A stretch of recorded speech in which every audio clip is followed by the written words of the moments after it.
All rise for the Pledge of Allegiance. Need to present arm.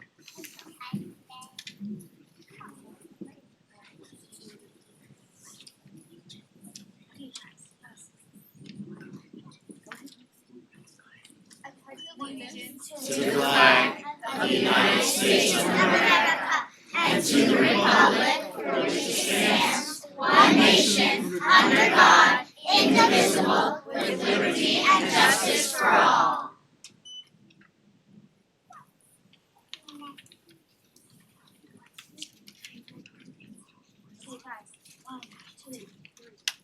Oh, say, can you see by the dawn's early light what so proudly we hailed at the twilight's last gleaming, whose broad stripes and bright stars through the perilous fight for the ramparts we watched were so gallantly streaming, and the rockets' red glare, the bombs bursting in air, gave proof through the night that our flag was still there. Oh, say does that star-spangled banner yet wave o'er the land of the free and the home of the brave?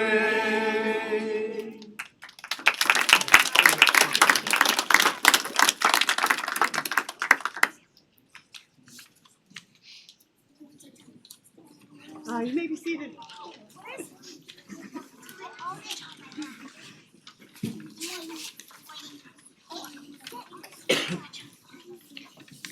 Good evening, everyone. Good evening. Hi. I'm Lisa Katz, and I want to welcome all of you in person to tonight's inauguration ceremony for our newly elected town board member, Holly Ann Fusco McCall.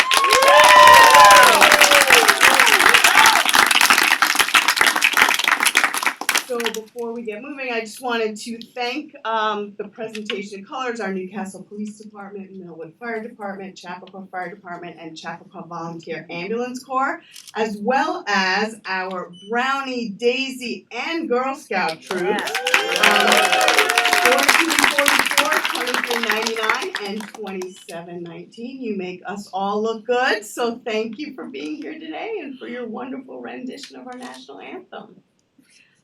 Without further ado, I would like to invite Dr. Reverend Martha Jacobs up for our invocation.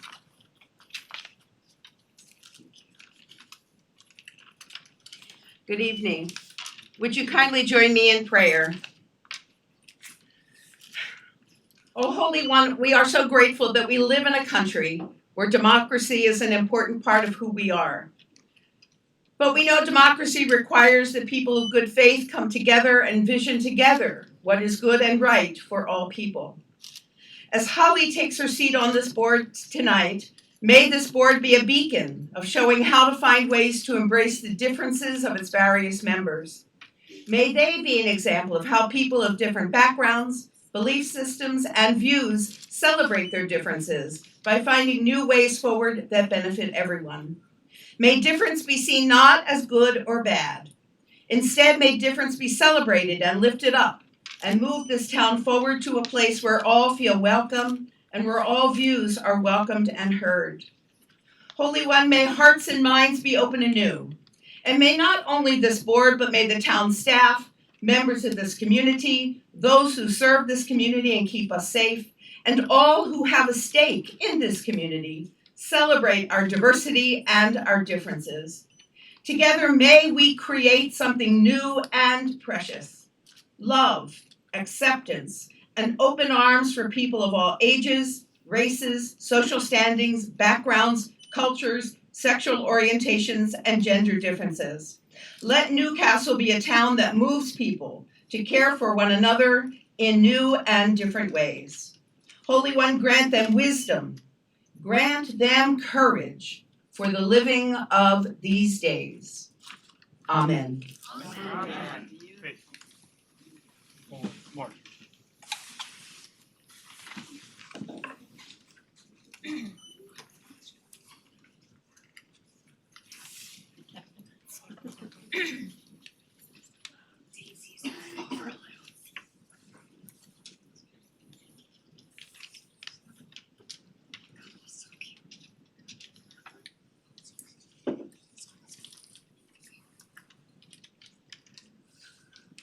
All right, thank you, Dr. Reverend Martha Jacobs, for your meaningful words. You always know just the right thing to say, and we're happy to have you here today. I also want to welcome, before we move on, some of our distinguished guests who have taken time out of their busy schedules to join us here tonight. A warm welcome to our County Legislator, Vedat Gashi, County Executive George Latimer, Deputy Executive Ken Jenkins, and somewhere I have our town justices, Doug Kraus and Noah Sorkin. I saw you here, there. And also our esteemed members of the town board. And of course, we are particularly delighted that President Clinton has graciously agreed to preside over tonight's ceremony and to inaugurate our newly elected town board member. Thank you for being here. And just once again, I'm happy to recognize members of our Newcastle Police Department, Millwood Fire Company, Chappaqua Fire Department, and our Chappaqua Volunteer Ambulance Corps for being here today. Our town would not be the same without our brilliant first responders, so thank you for being here. And then naturally, we also have with us, I see back there, Jill Shapiro, our town administrator, and many members of our town hall staff, who all of you work tirelessly every day on behalf of the citizens of this town, and we would not be the town we are without you, so thank you very much for being here today and helping to put tonight's event together.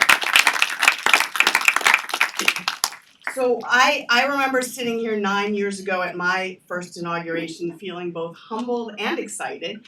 And Holly, I am sure that you feel the same excitement tonight as I did then, and I'm so happy for you. Serving our community is such a great privilege, and the ability to speak for residents is truly a great trust. So I look forward to your joining us in working together to address all issues that come before the board and our community, and to continue to bring strong communication, resident involvement, and cooperation to town government. At the end of the day, I know all of us sitting here aspire to the same, a stronger, more vibrant, and united community who all have pride in calling Newcastle home. So congratulations, Holly.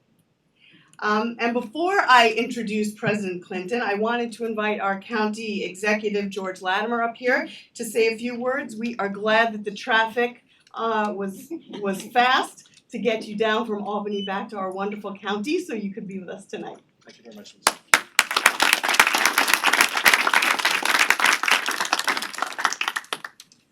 Thank you very much, Lisa, and I want to wish a happy New Year to all of our friends in the town of Newcastle, Chappaqua, Millwood, wherever you come from. As you can appreciate, it's pretty intimidating to be on the same program with a President of the United States. So we'll try to keep it short and sweet.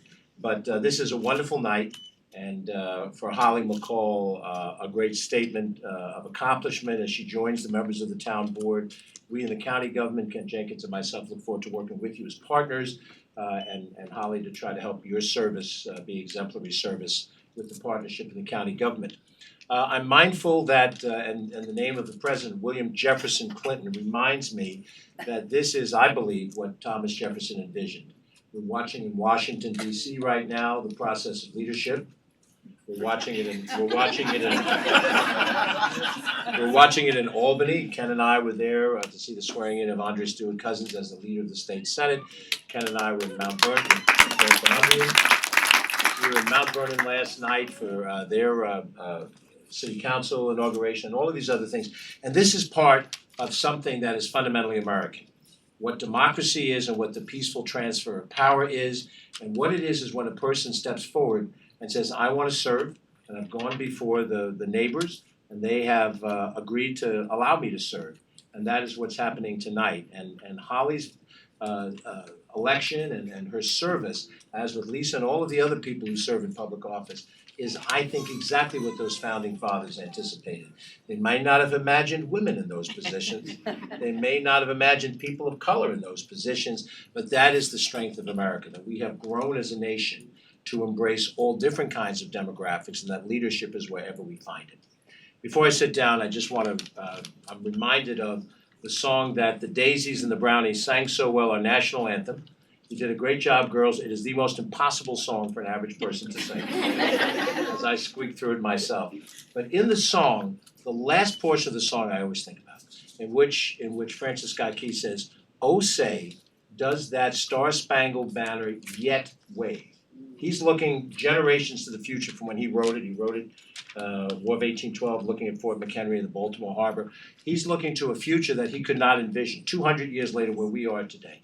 Does that banner still wave over the land of the free and the home of the brave?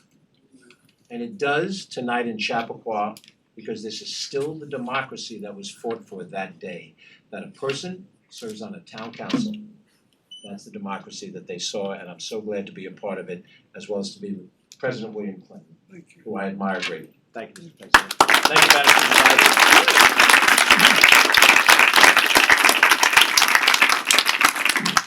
Thank you so much. So I have the great privilege tonight to introduce a truly remarkable man who is best known as our 42nd President of the United States. I was lucky enough to be in Morocco, I mentioned over New Year's, and they love you there. And everywhere I've had the privilege of traveling around the world, and every time we mention that I even know you in some breath, people are amazed and they can't stop exclaiming about how wonderful you are, both as a person and as our president. So I'm thrilled that you're here tonight. So while the world may know you that way, we here in Newcastle also know you as a treasured friend and neighbor, a husband, father, and grandfather, as a frequent Kittle House diner and shopper around town, and as a man who truly loves our town and is giving of his time to our wonderful community at events like this. You're an inspiration for me and so many others who have taught us not to bow to convention, but to continue to fight to make the world a better place, not just today, but for future generations. And we are honored to have you here tonight, ladies and gentlemen, President William Jefferson Clinton.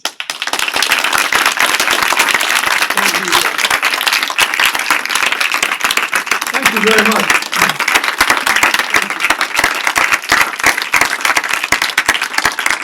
Thank you very much. First of all, the truth is I'm just a sub.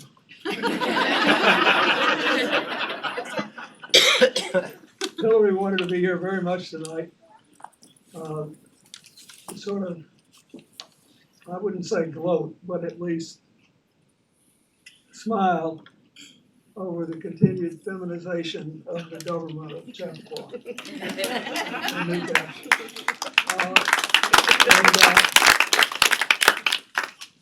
She got sick, and this morning, about 3 o'clock, I heard her coughing, and she woke me up, and I looked at her, and you know, she has this wonderful big voice, and she said, "I can't talk.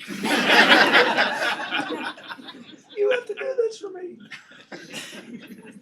So I saluted and said yes. Secret to a long marriage. But I'm honored to be here to congratulate and inaugurate Holly, to be here with the government of my community,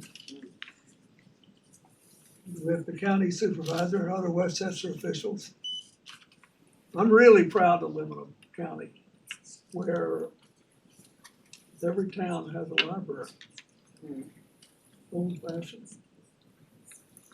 Most of them have free Wi-Fi for senior citizens and others who can't afford it and couldn't get it. Where we have the largest amount of green space per capita of any urbanized county in the entire United States.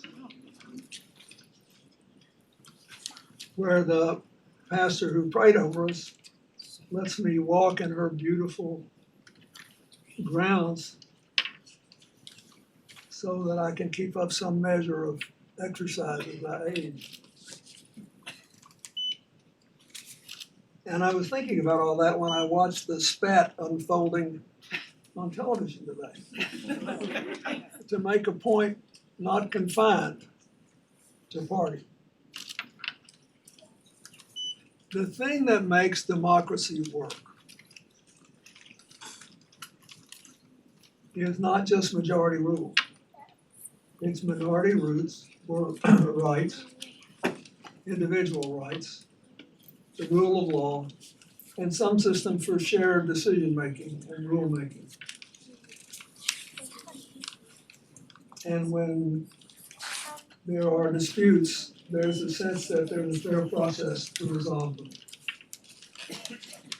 I mean, with what happened, I will confess I was very pleased that Mr. Lula won the election in Brazil, but it was very close. And yet, his opponent, who had identified himself with our former president, did not contest the outcome of the election, but supervised a peaceful transfer. In Colombia, a country I've spent enormous amounts of time in, both as president and in the years since, they elected their first left-wing government. And Colombia is the oldest democracy in the Americas except for the United States. They elected a former mayor of Bogota.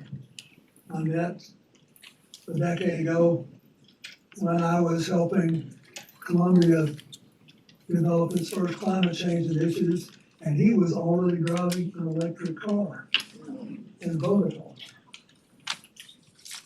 And his vice president is the first Afro-Colombian woman ever elected to high office with a successful record as a social activist. His predecessor, Ivan Duque, is also a friend of mine. He was a conservative who dreamed of trying to bring Colombia together and then was derailed by COVID and the horrible problems in Venezuela, where a country much smaller than us found itself taking in well over 1 million Venezuelan refugees.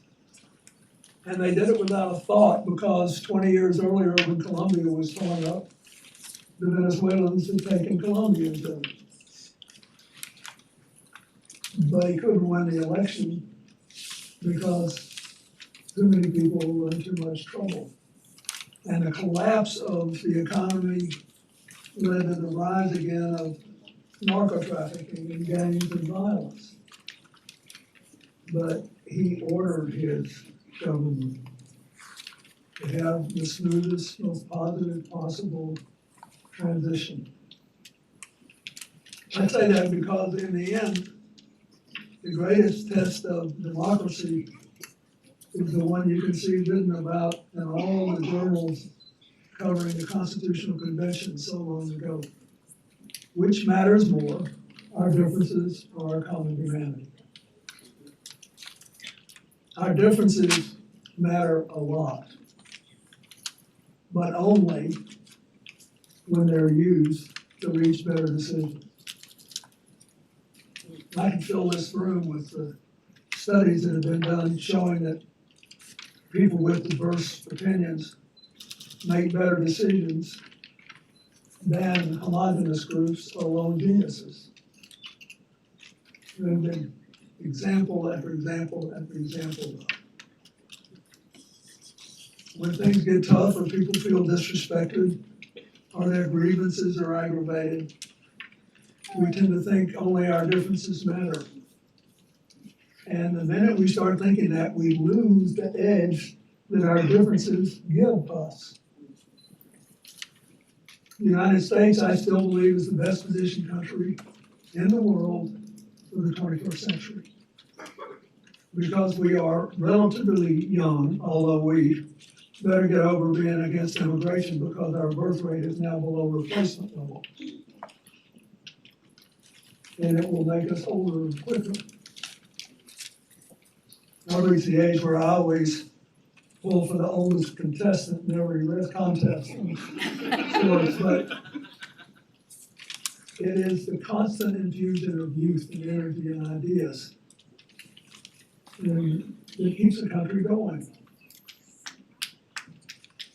How will we manage our differences? I mean, look around this room. Imagine what this event would have looked like 40 years ago. I mean, just look. There'd be too many people that look like me. Old white guys in suits. Boring. I'm glad to see my demographic has not been entirely eliminated. And that's the whole point of inclusive communities. We're dealing with a great challenge that has affected my life personally more times than I care to think about. Where the advances in medicine, for example, have allowed people to hang around with us after what matters most about them is gone. Their mind, their ability to communicate their feelings. But we also are living in a time where there are unprecedented people with the capacity to do what they hired on to do. Or in the case of like Queen Elizabeth, what they were born to do. And we have to find a way to have rousing arguments and still have inclusive societies. Now, Naftali Bennett, who recently ceded the prime ministership of Israel back to Mr. Netanyahu, is a very conservative man. He was against the Palestinian state. He thought I was wrong about everything when I was president. But he believed in democracy. And he was not afraid to deal with people who disagreed with him. So we put together this incredibly diverse government that included the head of the largest Muslim party in Israel. He wrote a wonderful article, I don't know if you saw it in the New York Times about a week ago, that said, I was convinced this guy was a terrorist. But I sat down with him, I talked to him, and I realized I was wrong. How long has it been since you heard somebody in public life say that? I realized I was wrong. And the more we talked, all of us from right to left in this huge, cumbersome coalition, which was basically designed to thwart Mr. Netanyahu being prime minister for life. The longer we talked, the more we realized that we agreed on more than 2/3 of the major issues facing Israel. So we decided our philosophy would be to be the government of the 70% rule. We wouldn't pretend we didn't have any differences. We wouldn't fool the people we were trying to represent. We wouldn't try to get bogus press. We just said it only makes sense for us to work on the problems we can work on and the 70% of the things we agree on. And the government persisted until two people, one on the far left of the coalition, one on the far right, were basically intimidated out of their participation. So all this stuff we've been facing in America, we're facing it everywhere. And I think we should start with something that I saw in Holly's campaign. She didn't act like she was entitled to this job. She worked her heart out for it. She worked and she worked and she worked and she worked, and people worked for her. And they shook hands and knocked on doors. When she lost her last election, she didn't swell up and curl up. She took a deep breath and kept going. I have lost 2 elections in my life. The first time I ran for Congress in the Watergate years in 1974, but I ran against the guy with 85% approval and 95%, 99% name recognition, and I was 0-0. I got over 48% of the vote. And his approval dropped all the way to 69%, but mine went from 0 to 66, and that's almost exactly what I lost by. I spent the rest of my life thanking that guy for beating me, because I never would have become president if I'd gone to the House in 1974. Democracy is a process. It's bigger than all of us. And it makes us bigger when we give ourselves to it. I was interested in the last election, which was still razor thin. The Democrats won, I think, 8 seats or by 8/10 of 1 point or less. And the Republicans won about the same amount. I think that we have to face the fact that once you get into identity politics, if all that matters is divisive identity instead of inclusive identity, we're gonna stay divided. But we have to show up. We have to save our democracy.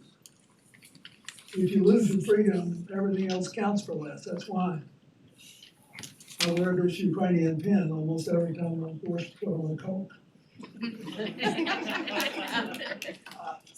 I like President Zelensky, and I've done what I could to support him, and it was interesting. To give you an example of the importance of public service, I was reading a big article about Ukraine the other day, and they're facing a horrible winter, and Putin just blew up all these buildings and destroyed all this power, and people are cold and it's dark. And the sun goes down early. And there was Alice Challen, a woman trained at Penn State as an architect, who became interested in sustainable design, who decided that she needed to democratize solar power and develop these fold-out solar puffs, she called them, with cloth, and you pull them out and they turn on. And she was there, walking in the room, giving these things out by the hundreds, by the thousands to people. And we take this for granted, but those people will need it. I met her in the streets of Port-au-Prince doing the same thing after the earthquake 12 years ago. So there's something to be said for citizen service, for people showing up for elections and people working in them, and for people, whether they win or lose, going on. Best thing I think Hillary's done since losing the presidency was probably her help to get literally thousands of people out of Ukraine, out of Afghanistan, before it collapsed. And you know, we have a lot of Albanians in this community and in this county. So she called the president of Albania and said, "Will you take some Afghans?" And he said, "Well, we're not a rich country, but we don't say no to your family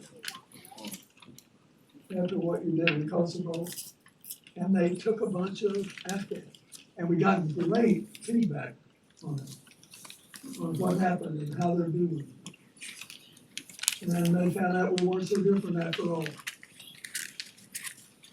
The other day, in this job you've got, you have to represent, I was down at the local taco station downtown in Chappaqua.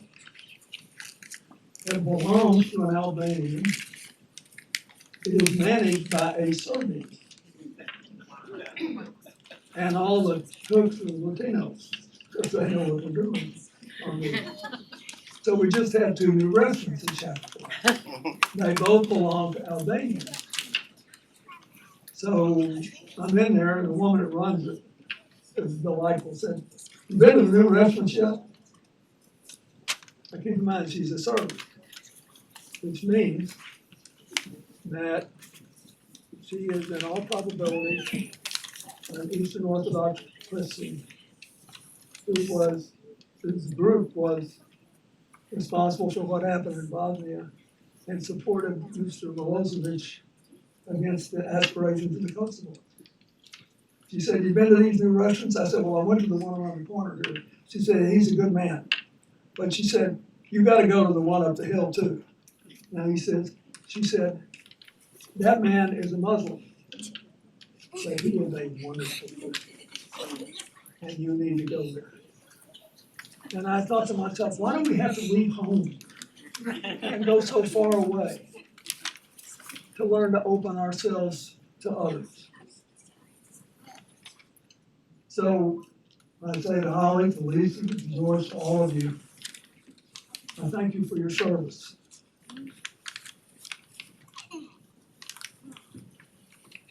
One more thing.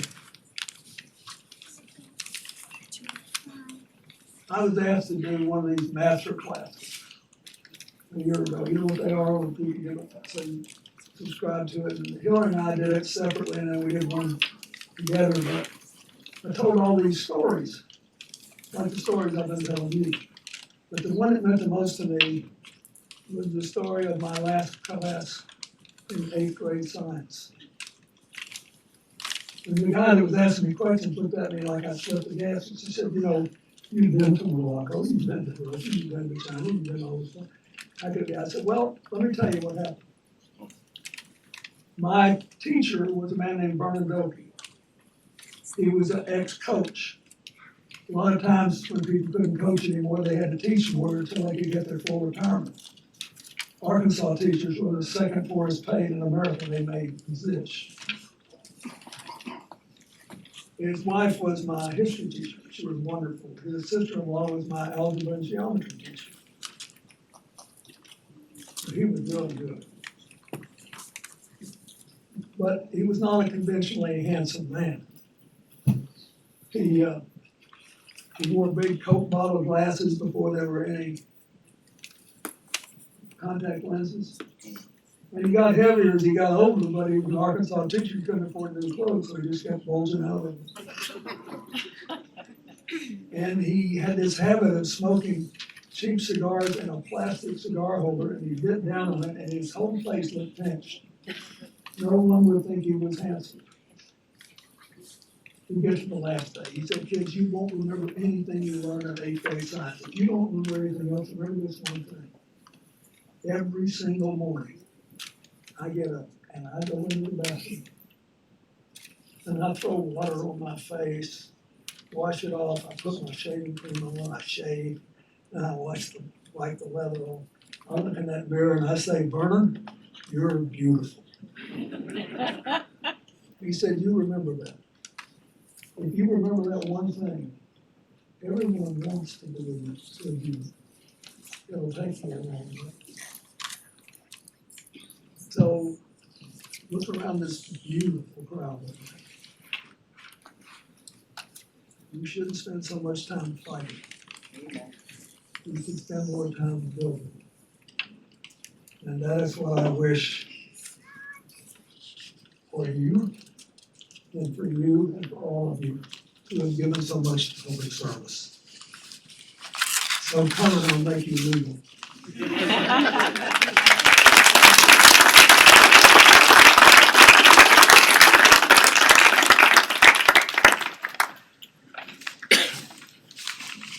You raise your right hand and repeat after me.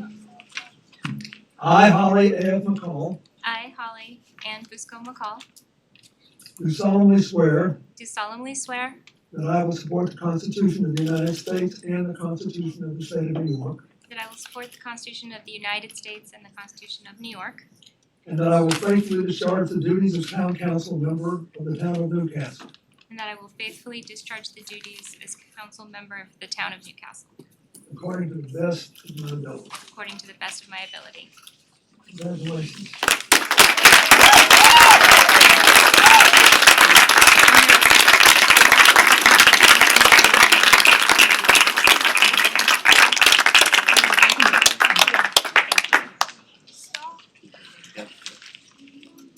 Thank you so much, Mr. President.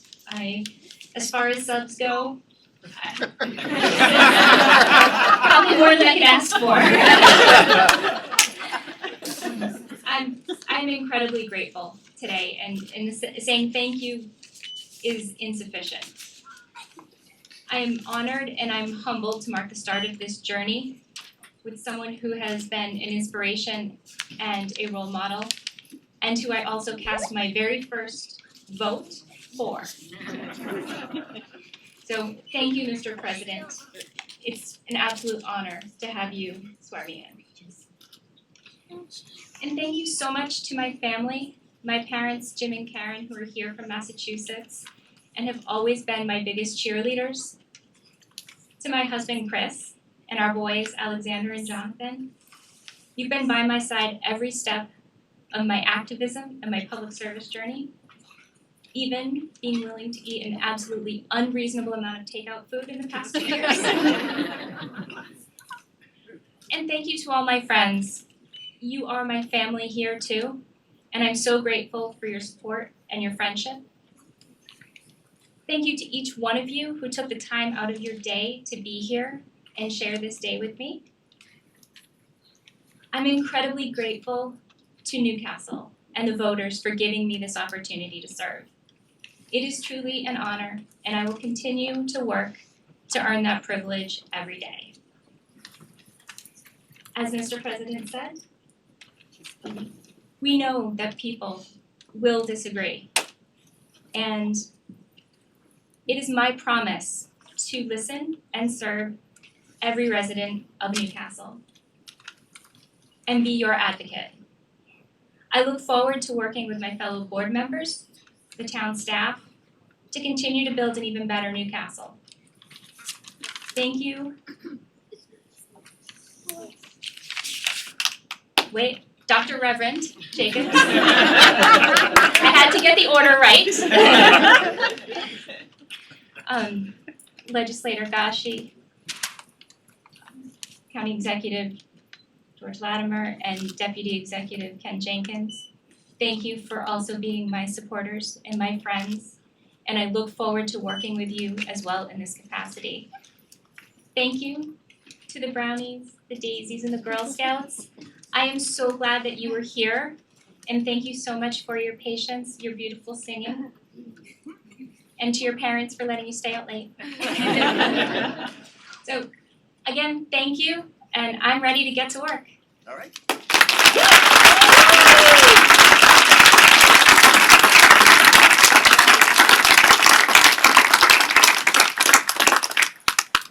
All right, well, this is an exciting evening. So to close out this event, I would like to bring up our Brownies, Daisies, and Girl Scouts again. If you could lead us in God Bless America.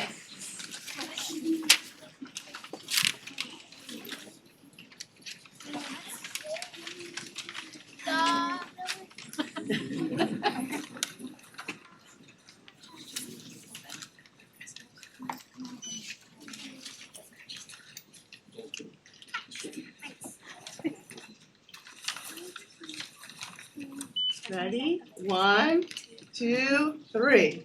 God bless America, land that I love. Stand beside her and guide her through the night with the light from above. From the mountains to the prairies, to the oceans, white with foam. God bless America, my home, sweet home. God bless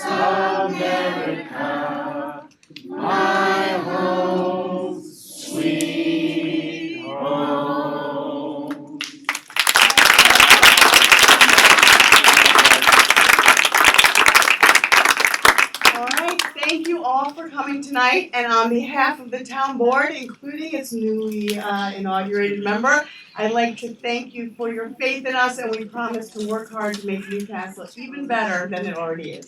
Thanks for coming. Good night.